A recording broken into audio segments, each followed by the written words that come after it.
संसार में अलग अलग लोगों पर एक ही वस्तु का अलग अलग प्रकार से प्रभाव पड़ता है।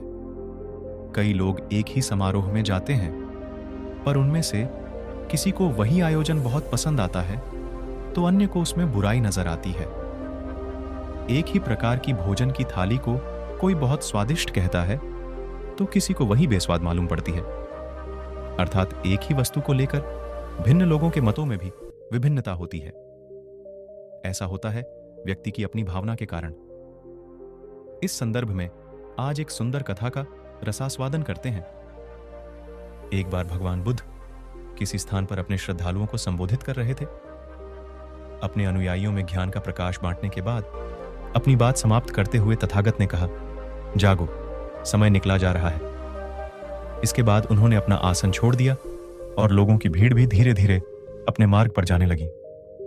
प्रवचन समाप्त कर बुद्ध अपने प्रिय शिष्य आनंद के साथ एक स्थान पर जाकर बैठ गए। थोड़ी ही देर में एक वेश्या उनके पास आई और उन्हें प्रणाम करके बोली, प्रभु, मैं आपके प्रवचनों के आनंद में डूब गई थी और मुझे समय का ज्ञान ही न रहा था। जैसे ही आपने कहा कि जागो, समय निकला जा रहा है, मुझे तुरंत याद आया कि आज तो मुझे एक समारोह में नृत्य करने जाना था। अब मैं तुरंत ही उस स्थान के लिए निकलती हूं। थोड़ी देर बाद एक अन्य व्यक्ति उनके पास आया और चरण वंदन कर बोला, हे प्रभु, मैं एक डाकू हूं। मैं आपके प्रवचनों में समय का भान भूल गया।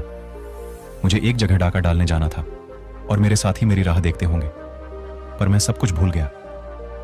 जैसे ही आपने कहा कि जागो, समय निकला जा रहा है, मुझे तुरंत अपना काम याद आ गया। अब मैं डाका डालने जाता हूं।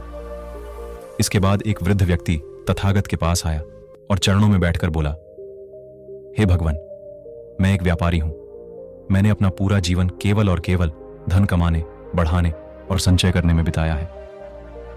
आज जैसे ही आपने कहा कि जागो, समय निकला जा रहा है, तो मुझे ज्ञान हुआ कि मैंने पूरा जीवन व्यर्थ के कामों में व्यय कर दिया।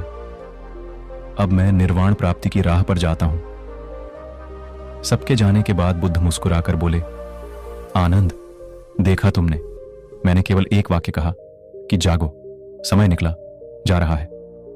उस एक वाक्य का कितने ही लोगों ने कितने ही प्रकार से अर्थ निकाला। यही जीवन का, व्यक्ति के मन का सच है। वास्तव में प्रवचन सुनने तो बहुत से लोग जाते हैं, पर उनमें बताई गई बातों को कौन किस अर्थ में लेता है, यह उसकी अपने मन की भावना पर निर्भर करता है। यदि कोई वास्तव में निर्वाण प्राप्त करना चाहता है तो उसे अपने मन को साफ करना पड़ेगा। जिसका मन साफ होगा वही गुरु की बताई बातों को ज्यों का त्यों ग्रहण कर पाएगा। जो स्वयं कोरा होगा वही ज्ञान के रंग में रंग पाएगा। मन बहलाने या समय बिताने के लिए तो कोई भी प्रवचन सुन सकता है। उसका सार वही ग्रहण कर सकेगा जो सच्चे मन से उसमें मन रमाएगा। यही जीवन का सत्य है दोस्तों। वस्तु वही है, उसके प्रतिभाव व्यक्ति की अपनी भावना के अनुरूप ही पैदा होंगे। यदि आप प्रेम से देखेंगे तो हर वस्तु में प्रेम दिखेगा। अगर मन में कपट होगा तो हर व्यक्ति आपको कपटी मालूम होगा। सब अपने भीतर की भावना का खेल है।